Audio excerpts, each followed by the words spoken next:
지난 윤석열 정부에서 체코 원전을 수주하기 위해 미국의 원전 기업이죠. 웨스팅하우스와 불공정 계약을 맺었다는 논란 일고 있습니다. 한국수력원자력과 웨스팅하우스가 맺은 비밀 합의서에 앞으로 50년 동안 원전을 수출할 때마다 로열티 지급 등의 내용이 포함되면서 일각에서는 노예 계약 아니냐 이런 비판까지 나오고 있는데요. 하지만 원전을 수출하기 위한 어쩔 수 없었던 선택이라는 반론도 함께 나오고 있습니다. 정권이 바뀔 때마다 원전 정책도 180도 달라지면서 혼란이 거듭되고 있는데 이제는 사회적 합의점을 찾아야 되지 않을까라는 생각도 들고요. 오늘도 저희가 머리를 맞대보도록 하겠습니다. 서강대 이덕환 명예교수 나오셨고요. 또 숭실대 경제학과 김대욱 교수, 환경운동연합 정책변화팀의 유에스더 활동가 나오셨습니다. 안녕하십니까? 네, 안녕하세요. 용감한 토크쇼 직설은 SBS 비즈 뉴스 앱과 유튜브에서 실시간으로 시청하실 수 있습니다. 국회에서도 체코 원전 수주와 관련해서 불공정 계약이 아니냐를 두고 공방이 벌어졌습니다. 하지만 한수원과 정부는 원전 수출을 실현시키는 게 결과적으로 이익이라는 설명을 내놨습니다. 관련 목소리 듣고 본격적인 토론 시작하겠습니다. 이번에 정말 호구질을 한 게 아닌가 이러한 걱정과 우려가 있는 것이 사실입니다. 정당하다라고 생각할 수는 없습니다. 그러나 그 수준은 저희가 감내하고도 이익을 남길 만하다라고 생각합니다. 계약 자체가 지금 소위 말해서 여러 논란에 휩싸여 있습니다.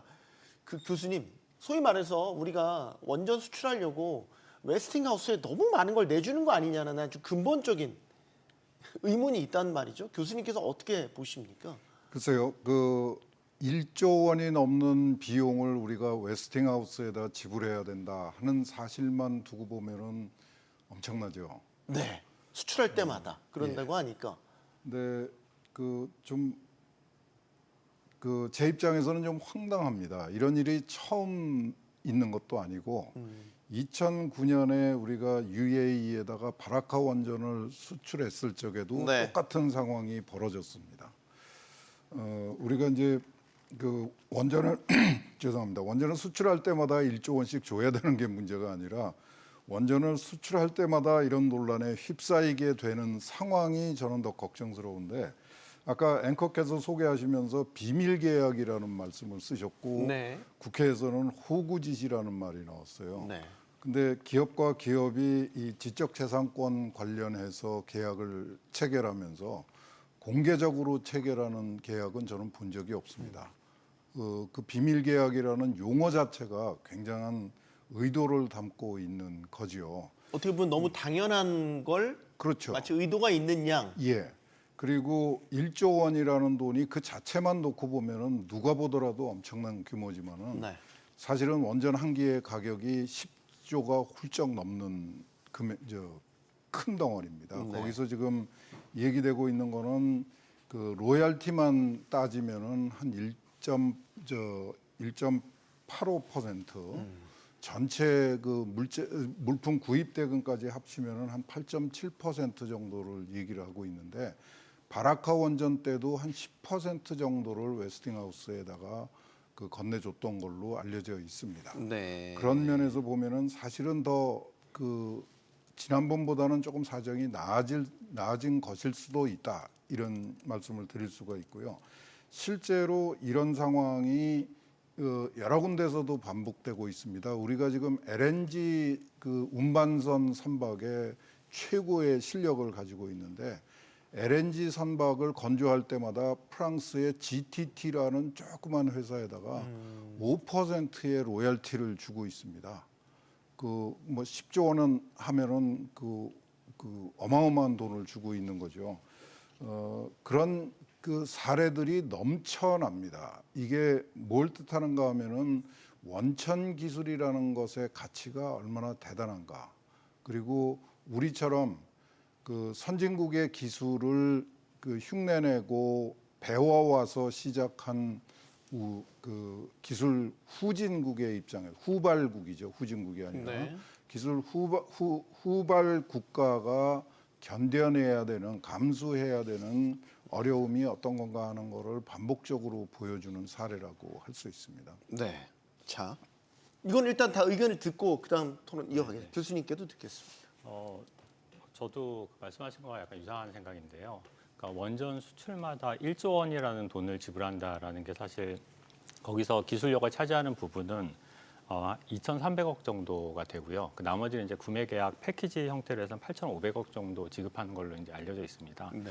단지 이제 이게 이제 또 문제가 되는 것 이유 중에 하나가 정부에서 이제 처음에 이거를 이제 계약을 할 당시에 그러니까 100% 독자 기술이라고 이제 홍보를 많이 했습니다. 그래서 네. 기술료를 지불했다는 측면에서 어떻게 보면 독자 기술 100%는 아니다라고 이제 볼 수 있을 것 같고요. 그 다음에 이제 그 구매 계약 패키지 형태로 8,500억 원이라는 돈을 지불한다라는 측면에서 보면 어쨌거나 이제 굉장히 경제성이 높다 이렇게 처음에 홍보를 했었는데 이제 그런 부분에서 이제 약간 어떤 데미지는 불가피하다 이렇게 판단하고 있습니다. 그래서 전반적으로는 그러면 이게 그래도 이제 이런 형태라도 계약을 하는 게 좋다라고 이제 저는 기본적으로 생각은 하는데요. 네. 근데 이 외에도 사실은 이제 뭐 나중에 또 기회가 되면 또 계속 얘기를 하겠지만. 그러니까 여러 가지 부대 아까 SMR도 약간 아까 앞에 있었던 거에서 나오기도 했었고 그러니까 뒤쪽에서 이제 일부 유럽 상당 지역에서 이제 어떤 입찰을 포기한 사례라든지 여러 가지 좀 더 짚고 넘어가야 될 부분이 있지 않을까 이렇게 생각합니다. 네. 자, 하나하나씩 좀 짚어보고 일단 활동가님께도 의견 일단 총괄적인 의견부터 듣겠습니다. 네, 일단 일반적인 라이센스 계약이라는 것은 정해진 기술을 썼으면 그만큼 이제 로열티를 지불하는 건데 네. 1월에 이 합의를 하고 나서 그렇게 얘기하지 않았습니까? 지적재산권에 대해서 이제 합의를 잘 받고 수출의 활로를 열었다고 했는데 언론을 통해서 일부 공개된 내용 매우 일부겠죠. 이 일부 내용만 봐도 사실 가히 충격적이었습니다. 말씀하신 대로 사실 1기당 8.25억 달러, 네, 1조 1,500억 원이 되는 거죠. 50년 동안 지불되는 건데 사실 수출 전에 사전 검증하겠다는 거의 비토건까지 얹혀져 있고 수익성 있는 연료하고 정비 사업은 또 웨스팅하우스가 가져가겠다라는 내용도 있고요. 지역별 수주 우선권 같은 시장 할당 성격이 있기 때문에 국제적으로 경쟁법에서도 좀 위반이 있을 것으로 보입니다. 그래서 대통령실에서도 즉각적으로 산자부에 조사 지시를 내리지 않았습니까? 네. 근데 지금 현재 산자부 장관이 두산 에너지빌리티 사장인 상황에서 이게 옳게 진행될지도 모르겠고 이 정도 수준이 아니라 사실상 국정조사를 통해서 합의문에 대한 내용을 적어도 국민들에게 밝히고 이 건을 누가 지시했고 누가 결정했는지 철저한 진상조사 후에 관계자 처벌이 필요하다고 생각합니다. 네. 수출에 대해서 아까 UAE나 뭐 이런 사례들을 말씀하셨는데요. 내내 이제 영업 비밀을 이유로 계약 내용이 국민들에게 밝혀지지 않지 않았습니까? 네. 근데 결국 적자 원전 수출이 되면 국민 세금으로 감당해야 되는 문제이기 때문에 네, 그런 우려 사항을 전달드립니다. 네. 자, 하나씩 좀 짚어 볼게요. 그 교수님께 질문 드리고 싶은 거는 이거 원래 지적재산권에 연한이라는 게 있죠. 존속기간이라는 게 있지 않습니까? 근데 이제 이번에 맺은 계약 내용 중에 보면 존속기간이 저희가 50년이라는 이야기가 나오더라고요. 웨스팅하우스가 갖고 있는 그 지적재산권의 연한이라는 게 있는데 50년이 좀 너무 긴 거 아닌가 하는 생각이 듭니다. 우리 입장에서 보면 뭐 5년도 긴데 50년은 엄청나게 긴 거죠. 근데 지적재산권 예를 들어서 그 책의 저작권 같은 경우에는 제도적으로 연한이 정해져 있습니다. 네. 근데 이런 그 첨단 기술의 그 기술료에 대한 재산권은 계약 당사자들 사이의 합의가 원칙입니다. 실제로 지금 이제 우리가 걱정해야 되는 부분은 이 원전 기술을 우리가 자립을 했느냐 안 했느냐부터 이제 얘기가 시작이 되는데 네. 기술적으로 자립을 한 것은 사실입니다. 그러니까 우리가 바라카 원전도 그렇고 우리 국내에 짓는 APR 1400이라는 그 한국형 원자로도 그렇고 지금 이제 체코에 짓는 것도 그렇고 네. 우리가 그 한국형 원자로를 짓기 위해서 웨스팅하우스의 기술진의 도움을 받아야 될 이유는 없어졌습니다. 예. 그런 뜻에서 기술적으로는 자립을 했는데 이 지적 재산권 문제에서도 확실하게 자립을 했느냐 이 부분이 지금 문제로 계속 남아 있는 겁니다. 근데 이 부분은 사실 기술자들의 영역이 아니고 사실은 통상 전문가들의 협상 능력이 상당히 그 중요한 역할을 하는 부분인데 우리 사회가 그 국제적으로 이 통상 협상을 할 적에는 항상 그 뭔가를 손해 보는 것 같은 입장이었습니다. 네. 이 원전에서도 계속 그런 상황이 벌어지고 있는 거죠. 이 통상 협상이라는 거는 단순히 변호사들이 법률 조항, 그 관행적인 법률 조항만 가지고 얘기가 되는 것이 아니라 기술에 대한 이해가 확실한 이해가 전제되고 그걸 가지고 그 협상을 해야 되는데 우리 사회는 이제 그 소위 통상 전문가들 중에 원전의 그 복잡한 기술적 내용까지를 확실하게 이해하는 전문가를 찾아보기가 어려운 게 현실이고 그런 과정에서 지금 말씀하신 SMR의 그 기술 자립성 여부를 그 웨스팅하우스에서 판단받도록 계약을 체결하고 이런 것들은 정상은 아닌 것 같습니다. 그런데 하나 꼭 말씀드리고 싶은 것은 그 투명성도 좋고 그 다 필요한 이야기인데 이 기업들 사이에 그 지적재산권에 대한 계약을 100% 완벽하게 공개해라. 이거는 실현 가능한 것인지 우선 좀 고민해 볼 필요가 있는 네. 그 생각입니다. 네. 자, 저희가 경제적으로 따져 보면 네, 네. 일정 부분 이제 기술을 차입한 거는 로열티가 나가는 건 당연한데 이제 네, 그 네. 규모가 너무 과하다 싶은 이제 판단을 할 수 있잖아요. 그래서 그러니까 체코 원전만 보면 총 사업비가 26조란 말이죠. 네, 네. 그럼 지금 계약한 합의한 내용을 그대로 적용하게 되면 26조의 1조 정도는 로열티 플러스 각종 일감들 네, 플러스 알파적인 걸로 이제 웨스팅하우스 측에 줘야 된다라는 네. 거죠. 이게 이제 너무 과하다라는 어, 지적이 있다는 거죠. 네네. 통상 그 IP 같은 경우는 지적재산권 같은 경우는 이제 기술 쪽에서는 뭐 발전이라든지 한 5% 내외가 일반적으로 이제 알려져 있습니다.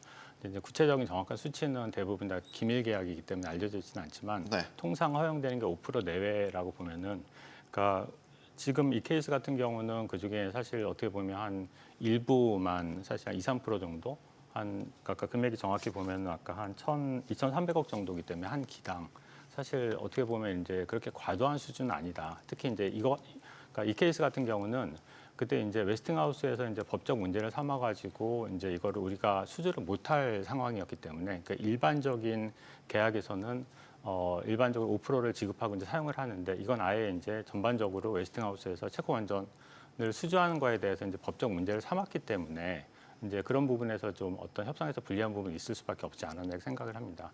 특히 이제 그 미국 기업이 이제 이거 많이 제소를 하게 되면 펜실바니아 법원으로 미국 법원으로 가게 되거든요. 그러면 이제 상당히 시간도 지체될 수도 있고 그러니까 결과도 상당히 좋지 않을 가능성이 높기 때문에 이제 그런 점에서는 일반적인 어떤 그 IP에 비해서 일정 부분 높은 금액을 지불했다라고 하더라도 이제 지불하고 수주를 할 것이냐. 왜냐하면 계약이 이제 무한정으로 길어지면 이제 계약이 파기될 가능성이 높기 때문에 이제 그런 부분에서 일정 부분 불리한 부분 감내할 수밖에 없지 않았나 이렇게 생각을 합니다. 이게 네. 이제 체코 원전 같은 경우도 이렇게 기술 로열티 다 내주면 결국 수익성이 떨어지지 않겠냐. 그러니까 제주는 곰이 부리고 돈은 왕서방이 가져간다고 이런 식의 뭐 이제 사업 구조가 되지 않겠냐는 걱정을 하고 있는 거잖아요. 그렇죠.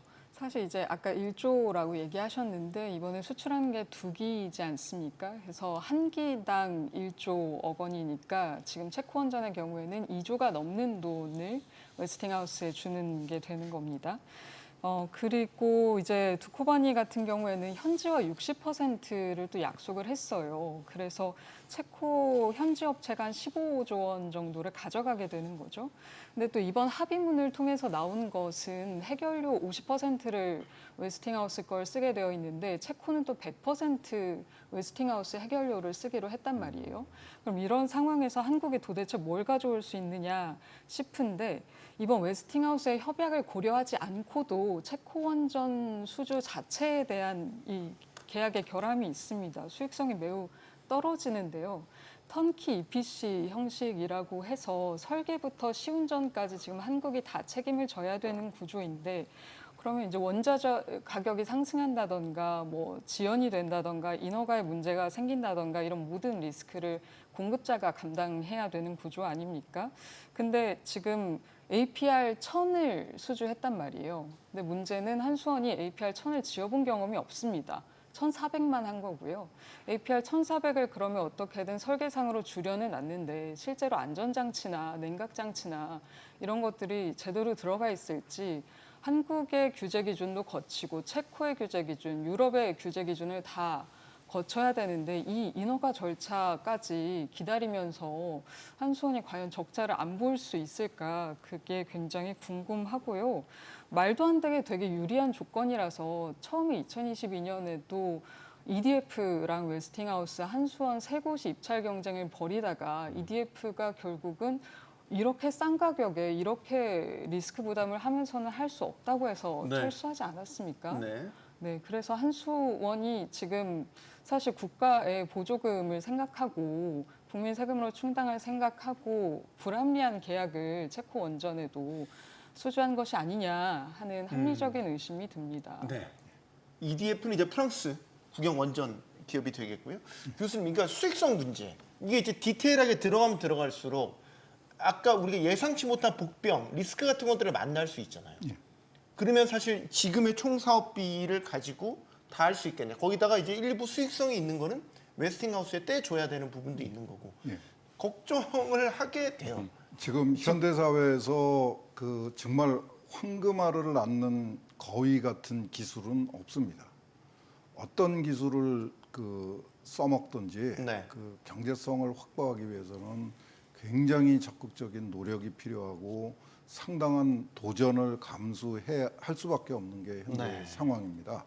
예를 들어서 아까 바라카 원전의 경우도 지금 이제 그 건설비에서 적자를 본 거 아니냐라는 지적이 제기되고 있어서 좀 혼란스러운데 사실은 바라카 원전을 그 보기 드물게 21세기에 들어와서 지은 원전 중에서 몇 안 되는 적기에 공사를 완료한 몇 안 되는 사례 중에 하나였습니다. 공기하고 예산을 충분히 맞췄다고 했는데 우리가 복병을 만났죠. 외부에서의 복병이 아니라 국내에서의 탈원전 정책 때문에 마무리 단계에서 공기가 지연이 됐습니다. 그러면서 이제 지금 문제가 되고 있는 적자 요인이 등장을 한 거죠. 그거는 지금 말씀하신 그런 적자 요인하고는 전혀 차원이 다른 새로운 그야말로 듣도 보도 못한 적자 요인이 발생을 했죠.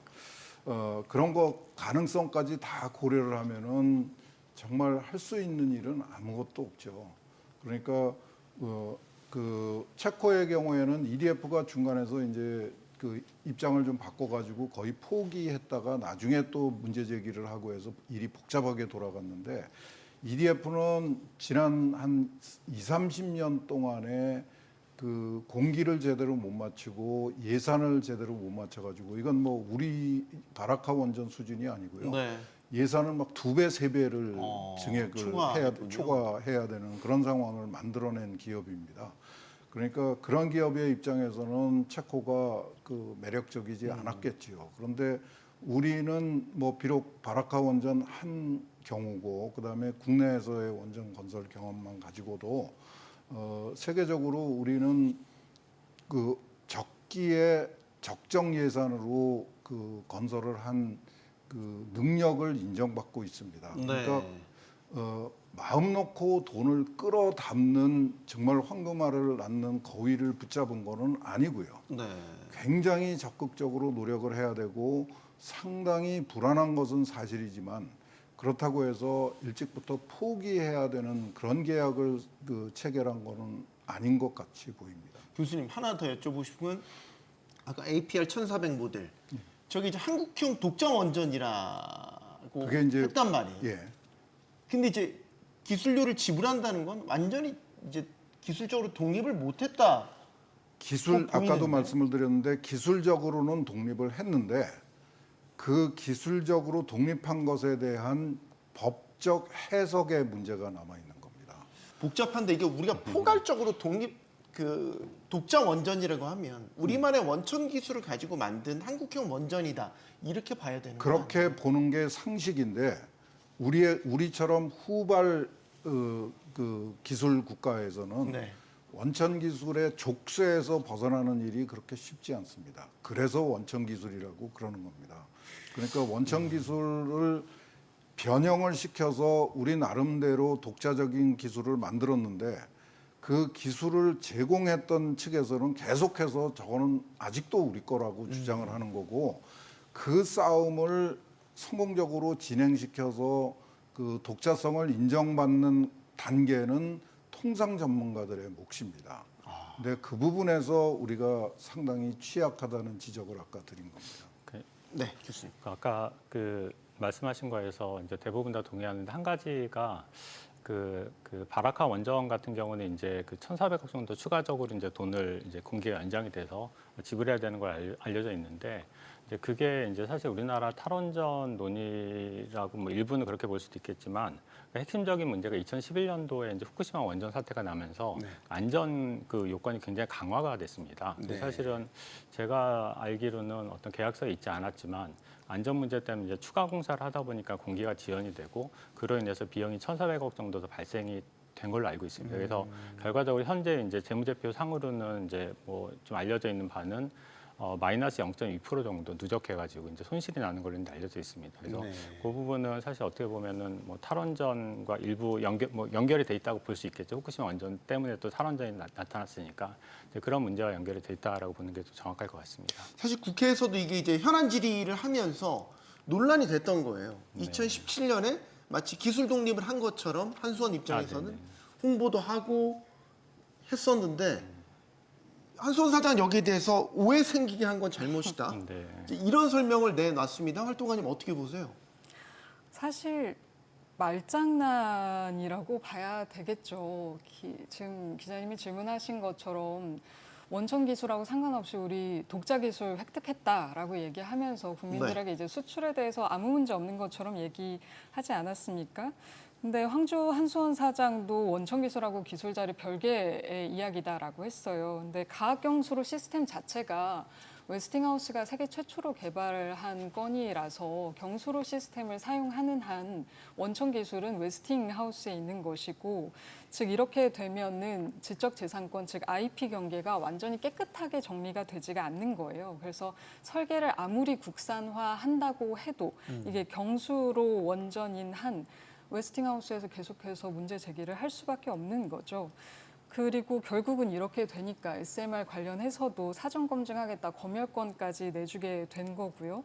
그래서 결국은 자립을 마케팅으로 계속 말해온 이 원전 산업계가 문제적이고, 저는 바라카 원전 관련해서 잠깐 짧게 첨언을 드리면 사실 공기 지연이 된 것 관련해서도 케이블 납품 비리도 있지 않았습니까? 그래서 한국 탈원전이라기보다는 원전 산업계 내부 비리 때문에 지연된 점도 있다는 점을 기억해 주시면 좋겠습니다. 알겠습니다. 자, 이 얘기 한번 해보죠. 한수원이 이번에 웨스팅하우스와 합의한 내용 중에 하나가 시장을 나누는 부분이 있습니다. 이거 교수님께 먼저 좀 질문 드릴게요. 그러니까 우리가 한수원이 진출하지 못하는 지역, 북미, 유럽, 뭐 일본, 영국 이런 나라들. 네. 우리가 진출할 수 있는 지역은 이제 동남아시아, 중동, 아프리카 이런 지역들로 한정. 이런 식의 계약이 통상적으로 일반적입니까? 네, 저는 사실은 그 1조 계약이란 1조를 내줘야 된다는 그게 사실 어떻게 보면 굉장히 금액이 크게 와닿는데, 사실은 그거보다 사실은 이게 어떤 시장을 이렇게 내줬다라는 게 어떻게 보면 더 큰 문제라고 보고 있습니다. 이걸 더 심각하게 보셨어요? 네, 왜냐하면 사실 아까 활동가님께서 잠깐 언급하셨지만 이게 어떻게 보면은 일정 부분 이제 나쁘게 보면은 경쟁법, 국제 경쟁법 상 문제가 될 수 있거든요. 우리나라가 이번에 체코에서 굉장히 원전을 저렴하게 수주했지 않습니까? EDF는 다른 데 비해 가지고, 만약에 우리나라가 이제 그럼 빠져버리게 된다면, 유럽 국가에서 빠져버리게 된다면은 EDF나 어떤 다른 데 웨스팅하우스나 이런 데 해가지고 더 높은 가격에 분명히 수주를 할 겁니다. 웨스팅하우스에서 보면은 한국에서 굉장히 저가로 들어갔었는데 이제 빠져버리게 되면 다른 데 EDF도 상당히 이제 금액이 높기 때문에 높은 가격에 수주하게 되면 사실 어떻게 보면 이제 다른 유럽에 있는 국가들 같은 경우도 원전을 지면서 굉장히 많은 돈을 지불할 수밖에 없는 거거든요. 이제 그런 게 어떻게 보면 사실 엄밀하게 경쟁법상으로 보면은 약간 어떻게 보면 짬짬이라든지 담합의 우려도 있지 않을까. 근데 물론 이제 법적으로 이제 한수원 같은 경우에 빠지는 이유가 우리가 이제 어떤 불가피하게 지적재산권 문제 때문에 빠졌다라고 얘기를 할 수 있긴 하지만 그게 사실은 법적으로 아직 결론이 난 사항이 아니거든요. 네. 그래서 우리나라가 이렇게 황금알을 낳는 좋은 거라고 이렇게 하면은 왜 그러면 이렇게 시장을 무리하게 특히 이제 원전 르네상스 시대의 핵심이 유럽하고 일본이거든요. 이제 그 지역을 다 내주면서까지 이렇게 무리하게 수출했나라는 측면을 분명히 짚고 넘어가야 될 문제가 아닌가 이렇게 생각을 합니다. 이번에 그 국회 현안 질의에서 한수원 사장이 폴란드에서 공식 수주 활동을 철수했음을 공식적으로 밝혔죠. 물론 폴란드 정부 내에 사업 계획이 변경됐기 때문이라는 설명을 내놓긴 했지만 이제 의구심을 갖는 거죠. 웨스팅하우스와 이 합의 때문에 결국 폴란드에서 철수한 것 아니냐라는 의문. 어떻게 보세요? 그렇죠. 폴란드뿐만 아니라 네덜란드, 슬로베니아, 스웨덴 계속해서 유럽 시장에서 철수하고 있지 않습니까? 유럽 전역에서 우선권을 내준다는 건 결국 체코 원전 단독 리스크가 오히려 올라가는 지금 상황이라고 보고요. 저는 아까 원전 르네상스 얘기하셨는데 2000년대 초반에는 잠깐 있었다고 볼 수도 있었겠습니다만 사실 원전 산업은 1980년대부터 이미 사양 산업의 길을 걷고 있습니다. 그래서 안전 문제도 있었겠지만 돈이 안 됩니다. 이제. 그래서 건설 비용은 계속 천문학적으로 늘어나고 핵 폐기물 문제 여전히 남아 있으니까 거기서 또 비용 발생하죠. 발전 단가 이제 재생에너지랑 경쟁이 안 됩니다. 이런 시장에서 재생에너지가 지금 원전 시장보다 20배가 넘게 커요. 그런 상황에서 원전 수출을 굳이 고집하고 원전 산업을 육성하겠다? 네, 밑빠진 독에 물붓기라고 생각합니다. 네.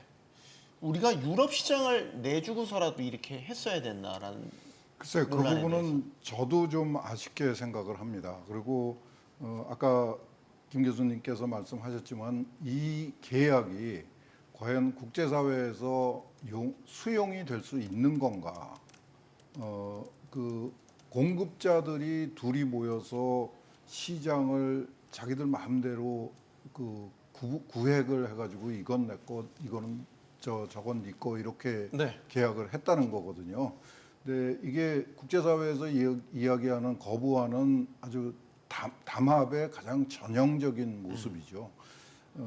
이게 이제 제가 아까 말씀드린 우리 측의 이 협상에 나섰던 통상 전문가들의 능력을 의심할 수밖에 없는 상황이 자꾸 벌어지는 겁니다. 이런 거는 당당하게 맞서서 그 이야기를 했어야 되는데 네.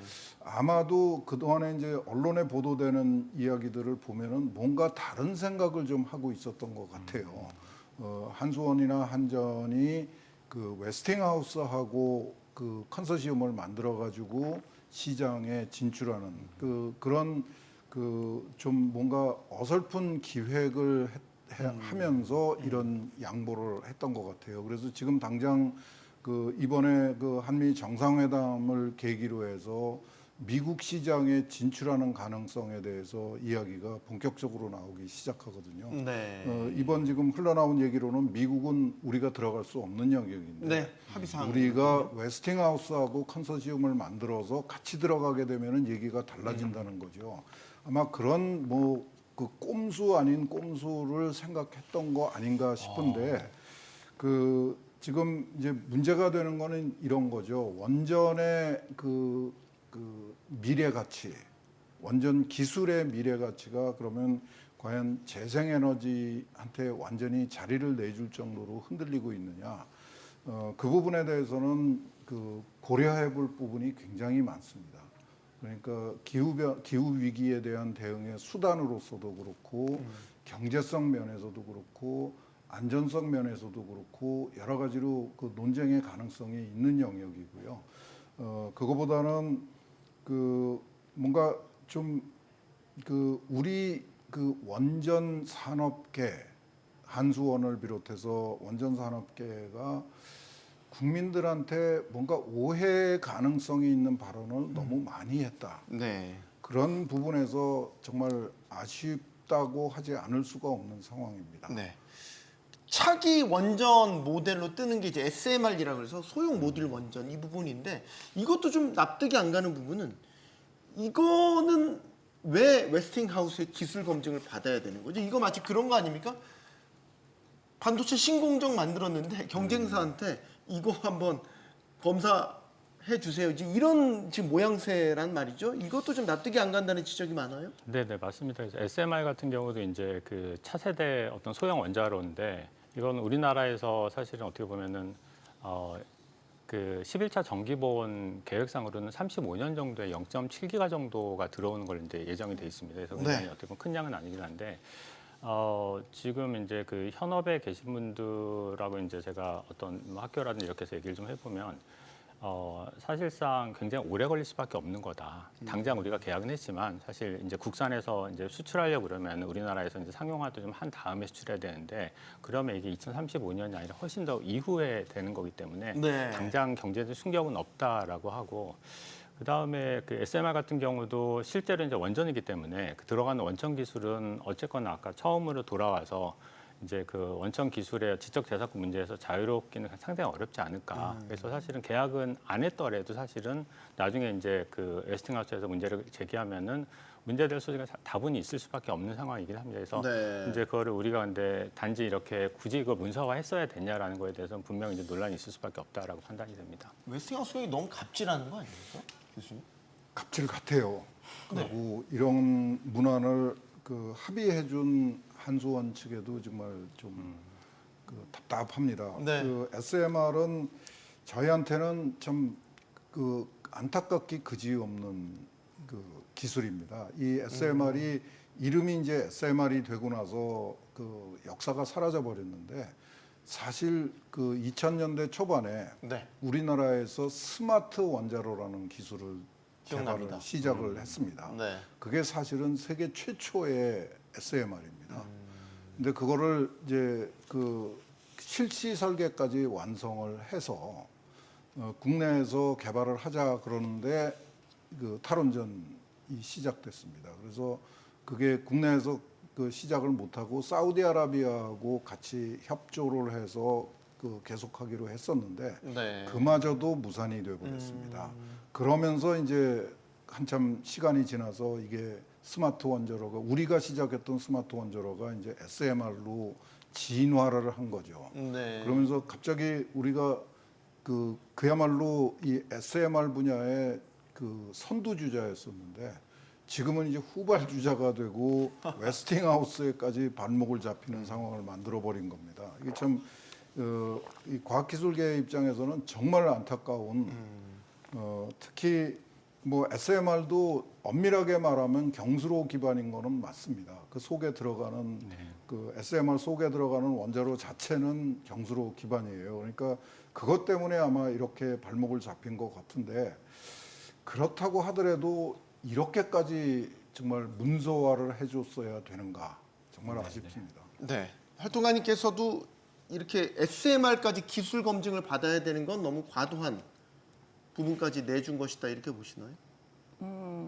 뭐 그렇겠지만 사실 저는 SMR 자체에 대해서도 좀 생각해봐야 된다고 하는 게 미국에서 지금 탈원전 얘기하셨는데 네. 미국에서 뉴스케일 글로벌 SMR 1호 하려다가 결국은 뭐 수요도 없고 경제성도 떨어져서 2023년에 포기했습니다. 취소했지 않습니까? 근데 이제 한국이 뭐 시작을 했다고 얘기하시는데 SMR은 결국 모듈화해서 공장식으로 많이 찍어내서 좀 규모의 경제를 이뤄보겠다 이런 거 아닙니까? 근데 지금 미국에서 이런 식으로 제재가 걸려오면 웨스팅하우스 검증 의무도 생기고 분쟁도 상수로 있어버리면 사실 경제성은 바닥을 치는 거죠. 그래서 SMR 산업에 더 이상 돈을 들일 이유가 없을 것으로 보입니다. 자, 좀 역으로 생각을 해보죠. 지금 이제 한미 정상회담도 앞두고 있고 우리가 미국과 어쨌든 좋든 싫든 여러 산업협력 프로젝트들도 진행이 되고 있습니다. 펀드 이야기도 나오고 있고요. 그러면 우리가 지금 보통은 미국과의 협력 프로젝트로 조선을 많이 얘기를 하는데 이 원전도 포함될 수 있냐라는 거죠. 아까 이제 한수원이 어설프지만 그런 그림까지 그리고 뭐 이런 식의 합의를 한 거 아니냐라는 의견도 주셨단 말이죠. 가능성 어느 정도로 보세요? 가능성은 충분히 있다고 봅니다. 지금 그 미국은 쓰리마일 아일랜드 사고 이후로 사실은 원전의 종주국이죠. 진짜 원전을 처음 시작한 나라는 영국이지만 실제로 상업화에 본격적으로 처음 나선 나라는 미국인데 미국이 쓰리마일 아일랜드 사고 이후로 미국 회사들이 시공 능력을 상실해 버렸습니다. 그리고 지금도 그걸 복구를 못 하고 있습니다. 네. 그래서 미국이 지금 트럼프 대통령이 기후 변화, 그 기후 위기 대응을 그 완전히 독자적으로 하겠다고 나서면서 원전 르네상스, 그야말로 미국식 원전 르네상스를 선언을 했죠. 네. 그래서 뭐 400기를 짓겠다고 지금 큰 소리를 치고 있는데, 그 정책을 밀어붙이려면은 시공 능력을 가지고 있는 그 그것도 우방국이어야 되죠. 우방국의 네. 도움이 절실하게 필요하고, 그 현실적으로 미국의 그런 시공 능력을 보완해 줄 수 있는 능력을 가진 나라가 우리나라뿐인 게 현실입니다. 그렇다면은 이제 그 조선 마스카보다도 더 큰 규모의 그 협력이 가능한데, 참 안타까운 게 사실 그 미국의 트럼프 대통령이 관세 전쟁을 통해서 그 요구하고 있는 게 단순히 관세가 아니고, 당신들이 가지고 있는 기술이나 자본은 전부 우리 거다. 그러니까 그거 다 내놔라 하는 그야말로 제국주의적 네. 그 분위기를 물씬 풍기고 있거든요. 실제로 미국 언론에서 트럼프 대통령을 보고 제국주의자라고 부르고 있습니다. 네. 그게 사실은 더 무서운 거죠. 미국하고의 협력이 그 바람직한 거는, 협력은 당연히 바람직하지만은 그 트럼프식의 협력은 그 자칫하면은 정말 그 안방까지 다 내줘야 되는 그런 위험한 시도일 수도 있기 때문에 네. 굉장히 적극적으로 경계를 할 필요가 있다. 그런 면에서 참 그 굉장히 안타까운 상황입니다. 그렇게 편안하지 않은 상황이죠. 우리가 이제 냉정하게 현실을 짚어봐야 될 부분이니까, 만약에 정말 미국과의 원전 협력 프로젝트 이런 것들이 가동된다면 그건 어떻게 평가하십니까? 활동가님 먼저 드릴게요. 이제 말씀하신 것처럼 협력이라는 것은 서로 대등한 관계에서 이루어져야 하는 것인데, 당장 이번 합의문만 봐도 노예계약이라는 말이 나올 정도로 전혀 대등한 계약이 아니고, 합의문이 통과된 지금은 더더욱 그렇게 될 것으로 예상되고요. 그래서 뭐 한미 양국이 이야기를 해봐야겠지만, 사실 한수원이 기대하는 것은 수익을 정말 제대로 남기려면 대형 EPC 원천 독식 같은 걸 해야 그 정도의 뭔가 수익을 남길 수 있는 건데, 미국만 해도 복을 3사 지으면서 지금 비용만 해도 2배가 뛰었고 10년 지연되지 않았습니까? 한수원만큼 기술력이 없어서라고 보기보다는 미국의 이제 뭐 인플레이션이라던가 금리라던가 노동력 공급이라던가 이런 상황들 때문이었는데, 한국이 들어가면은 달라지는가? 이 중에 하나라도 삐끗하면 수천억 원 날아가는 건 삽시간인데요. 네. 네, 그래서 협력 관계가 있다 해도 어떤 내용으로 되는지 우선 국민들에게 투명한 게 정보 공개부터 돼야 한다고 봅니다. 정보 공개가 우선이다. 교수님 의견 주시죠. 저는 이제 미국이 이제 2030년까지 이제 10기 정도를 이제 트럼프 대통령이 이제 짓겠다라고 이제 선언을 했는데요. 네. 근데 사실 그거를 그 웨스팅하우스에서 독식하기는 매우 어려운 상황이고, 특히 미국 같은 경우는 우리나라가 또 어떻게 보면 이번에 이제 체코에서 원전을 저렴하게 수주한 이유 중에 하나가, 사실은 우리나라 파이낸스를 굉장히 저렴하게 쓸 수 있거든요. 왜냐하면 공기를 굉장히 단축할 수 있는 장점이 있기 때문에. 근데 그런 부분에서 사실은 이제 비용적인 측면에 상당히 우위에 있었다라고 얘기할 수 있을 것 같은데, 그런 측면에서 우리나라가 강점의 부분을 가지고 분명히 미국에 들어가서 같이 협력할 수 있는 부분이 있지 않을까라고 생각은 됩니다. 그래서 전에 이제 미국 같은 경우도 보면은 이제 보글 원전 지면서 굉장히 딜레이되고 여러 가지에서 웨스팅하우스가 파산하는 일도 있었지 않습니까? 근데 그런 측면에서 봤을 때 우리나라가 강점인 부분이 있을 것 같고, 그 부분에서 분명히 우리나라가 할 수 있는 역할이 있다. 그리고 제 생각에는 이제 요번에 이제 우리나라에서 3,500억 달러를 미국에 투자하겠다라는 얘기를 했었는데, 사실 이게 더 중요한 포인트 같기도 한데, 우리나라가 그러면 여기서 대미 투자 펀드에 이제 원전이 포함될 가능성도 상당히 높을 걸로 생각이 됩니다. 그러면 우리나라가 만약에 이제 어떤 웨스팅하우스의 지분을 일정 부분에서 갖게 된다면은, 우리나라 항상 웨스팅하우스하고 문제가 됐던 게 지적재산권 문제인데, 네. 그 부분에서도 어떻게 보면 상당히 좀 일정 부분 자유로울 수 있지 않을까, 그런 부분에서도 혜택을 볼 수 있지 않을까 이렇게 생각을 합니다. 아예 웨스팅하우스를 인수해버리면 어때요? 교수님. 제일 편할 것 같습니다. 사실상 뭐 그런 논란, 웨스팅하우스가 껍데기만 남은 기업에 불과하다. 뭐 이런 이야기도 실제로 있어서. 그 90년대 이후로 웨스팅하우스가 일본으로 넘어갔다가 뭐 그 소유권이 지금 흔들흔들 하고 있는 중이죠. 그 실제로 이제 웨스팅하우스의 주력 산업이 미국에서 그 밀려나고 있는 상황이거든요.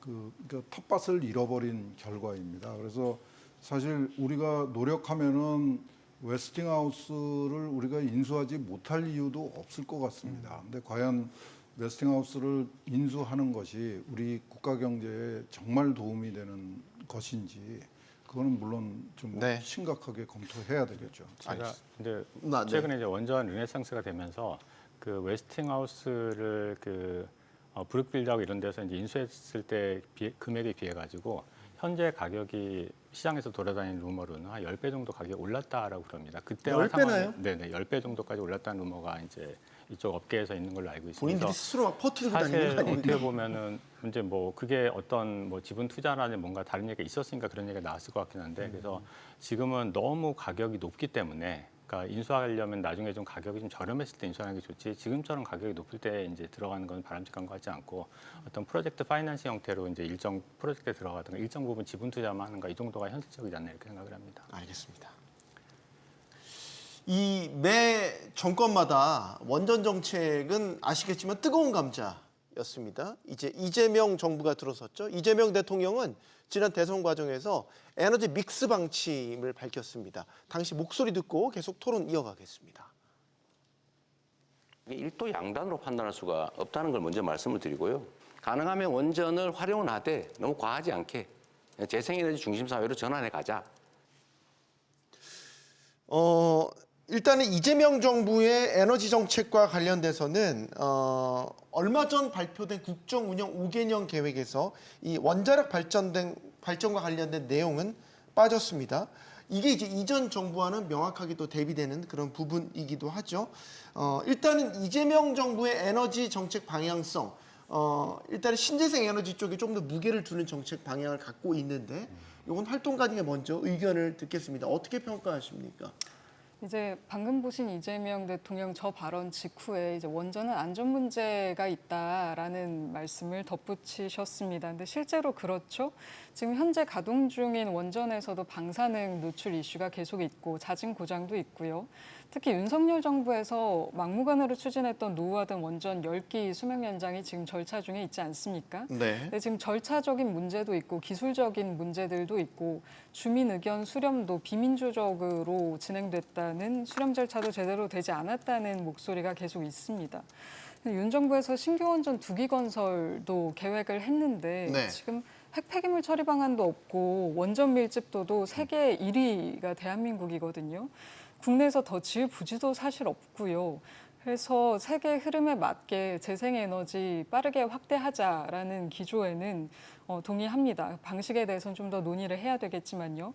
근데 사실 재생에너지 중심 사회로 정말 전환을 하려고 한다면 원전이 함께 갈 수가 없습니다. 이거는 그냥 발전원의 특성 때문에 그런 건데요. 재생에너지는 태양과 바람에 따라 움직이기 때문에 유연하고 원전 같은 경우에는 경직성 원전인데 쉽게 껐다 켰다 할 수 없는 대형 발전원이지 않습니까? 그러니까 둘이 상생이 맞지가 않습니다. 근데 원전도 무탄소 에너지, 탄소 배출하지 않는 에너지로 보지 않나요?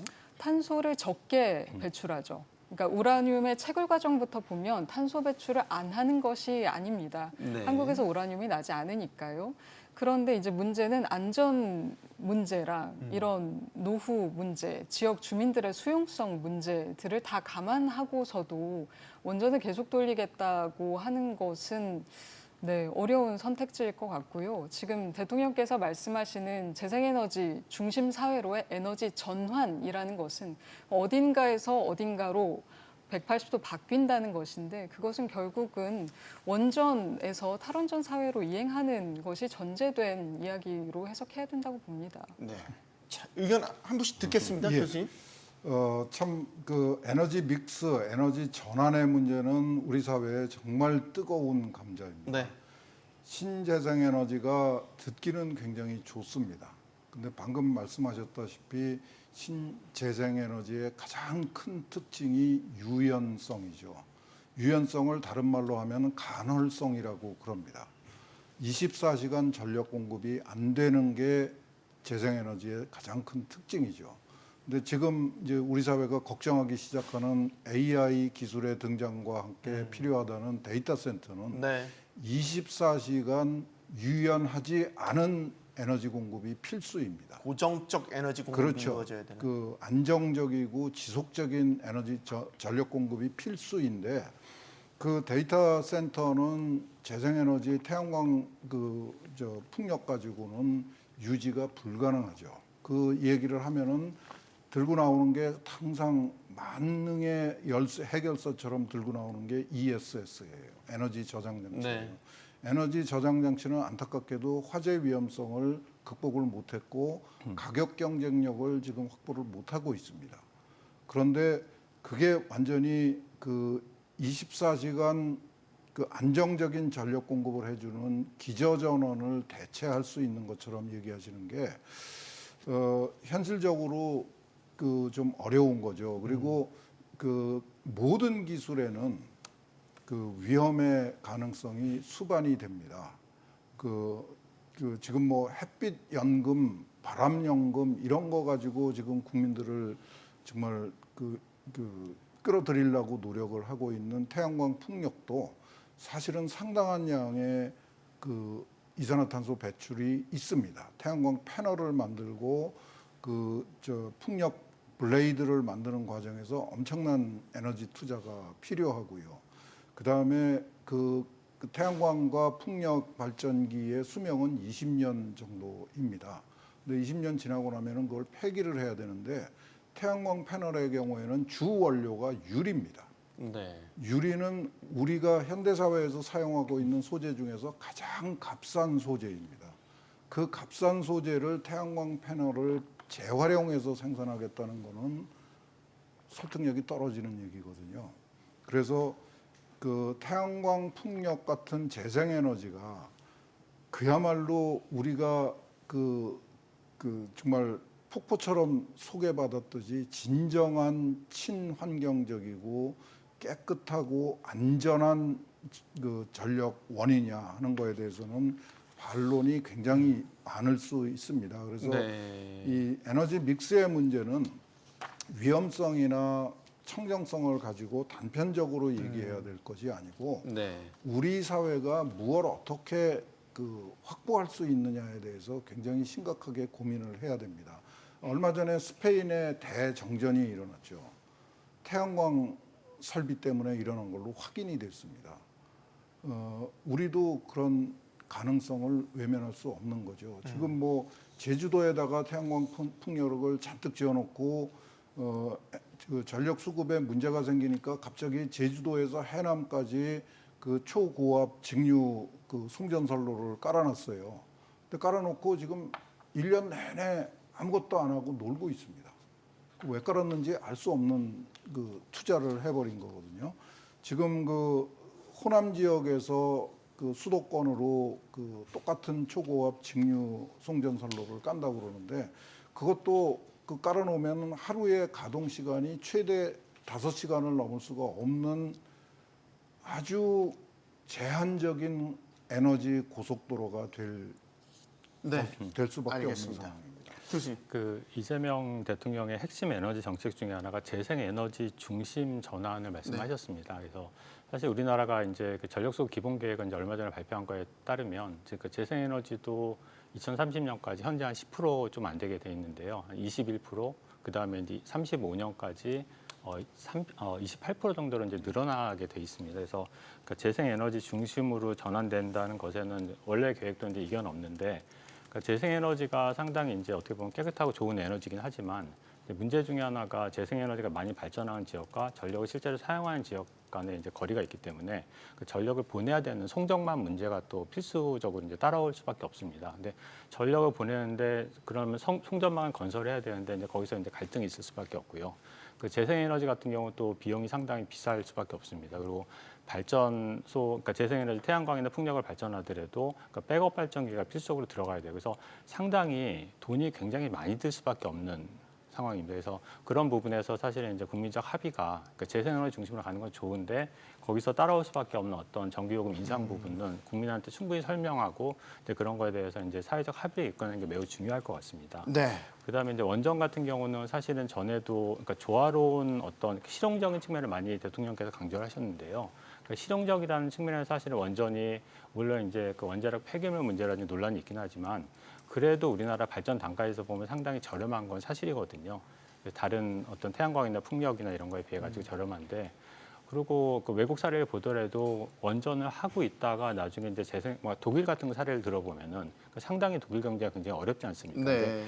그러니까 거기서 보면 재생에너지 중심으로 가다 보니까 비용이 어떻게 보면 너무 많이 올라갔기 때문에 그런 것도 이제 간과할 수 없는 사실이거든요. 근데 그런 측면에서 우리가 현재 원전을 갖고 있는데 이거를 없애고 뭐 완전히 재생에너지 중심으로 갈 거냐라는 건 상당히 무리수가 따르고 엄청난 비용이 수반될 수밖에 없다라고 이제 판단이 됩니다. 그래서 네. 보다 실용적으로 대통령께서 늘 얘기하셨던 형태로 이제 실용적인 측면을 강조하는 게 매우 중요하지 않을까. 그래서 원전 나중에 이제 어떤 이제 이제 폐기되는 그러니까 이제 사용 연한이 도래하는 것도 이제 상당히 부분이 있는데요. 네. 그런 부분도 이제 연장하는 문제 같은 경우도 물론 논의를 해봐야 되겠지만 그런 부분에서도 어떤 그 경제성하고 안전성 같이 고려해가지고 경제성이 안전성이 담보된 상태에서 경제성이 있다면 그런 부분도 이제 연장하는 것도 저는 상당히 긍정적인 효과를 가져올 거라 생각을 합니다. 알겠습니다. 100년 대계, 100년을 내다보고 세우는 크고 중요한 계획을 뜻합니다. 국정을 운영하고 또 큰 정책 결정을 할 때는 나라의 100년 대계를 생각해야 된다 이렇게 말하죠. 미국 웨스팅하우스와의 지적재산권 합의가 당장의 체코 원전 수주만 생각한 결정이라면 그리고 그 결정 이면에 정권 차원의 정치적 목적이 있었다면 그건 정말 심각한 사안입니다. 진심으로 그건 아니길 바랍니다. 명명백백 진상은 밝혀져야 합니다. 토론 마치겠습니다. 여기는 모든 경제가 모이는 SBS 비즈입니다. 시청해주신 여러분 고맙습니다.